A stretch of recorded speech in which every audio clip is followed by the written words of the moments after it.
Congratulation Sharma ji, finally पूरा परिवार साथ। बस अब सब ऐसे ही रहे। बस दिया।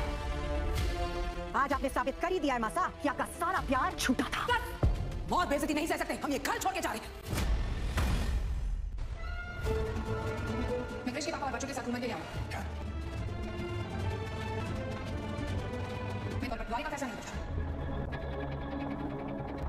सीरियल ये रिश्ता क्या कहलाता है के आने वाले एपिसोड होने वाले हैं ज़बरदस्त सनसनीखेज। यहाँ घूमर पे दोस्तों बहुत खुशी चल रही होती है, ज़बरदस्त माहौल होता है और यहाँ पे अबीरा और अरमान भी काफ़ी खुश नज़र आ रहे होते हैं। लेकिन यहाँ पे अचानक आवाज़ आती है विद्या और चिल्लाने की, दादी साहब की। और यहाँ पे विद्या दादी साहब कहती है कि मासा आपने जो है ना साबित कर ही दिया, सारा प्यार आपका झूठा था। तो यहाँ पे जो है मासा कहती है बस बहुत हो गया, हम और बेइज्जती नहीं सह सकते, हम ये घर छोड़कर जा रहे हैं। और यहाँ पे सब परेशान हो जाते हैं घूमर पे।